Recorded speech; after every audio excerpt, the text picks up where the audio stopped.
Rick's List, CNN weekday afternoons, 3 Eastern. How long has it been since you've seen your son? Last time I physically saw Noah was July of 2009. And last time I tried to go down to visit him, I was denied entry. What reason do they give for keeping you from your son? What they say is that I neglected my son by sending him down to spend the summer with someone who did not have parental authority.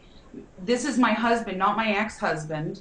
And in Canada, he does have parental authority. I wasn't aware of that he's not someone who's considered to have parental authority. Well, hold on. Well, that just doesn't make any sense. I send my sons and my son's friends, when we used to live in New Jersey, from Mawa, they come down and they spend time with my son in the summer.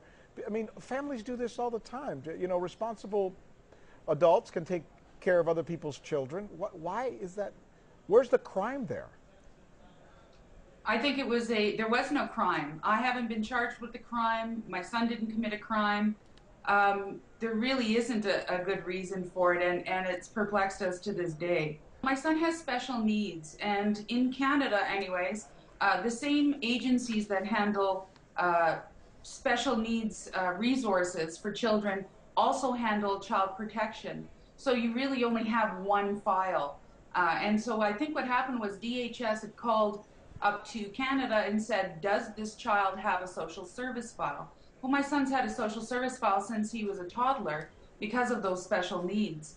And they have not said that they're keeping him from me because of my background, but that certainly seems to be what the thrust of it is. I've spent the last... I'm sorry? No, I'm just thinking, listening to your story. We have not been able to find, and that doesn't mean it doesn't exist, in fairness, but we have not been able to find a legitimate reason why you as a mom should be kept away from your son. Counselor, let me bring you in here. I imagine you're representing this woman. You've asked them, give this woman back her son or come up with a reason. Have they not given you any reason? I haven't given a reason, but I think viewers would also want to know that when Noah went down there, he was an A student in Canada. He's a four-point grade student, as we call it in the United States. One of the usual things that you see if a child is in distress is they're having trouble in school. Not only was he excelling in school in Canada, he's excelling in school in the United States. So he sounds like a good kid, yeah. Let me read you a statement. Let me read you a statement just to be fair to the other side, okay? We reached out to the Oregon Child Welfare Department. Here's what they said.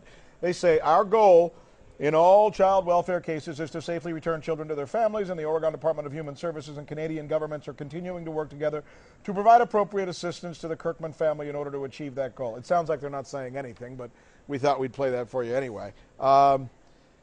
You know, Lisa, I don't know. Let me just bring you back into this. I'm just thinking as a parent, I would be climbing walls. I would be, you know what? I'd be going crazy. You don't keep me away from my children unless you've got a darn good reason to do it. What's going on with you with this emotionally? This is your son.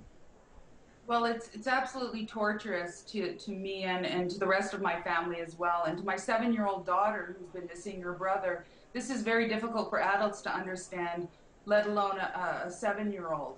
Wow. And all I can do is just keep fighting, because it's almost like if I stopped and I really ruminated on it too much, I would be paralyzed and I wouldn't be able to function and fight to get him back.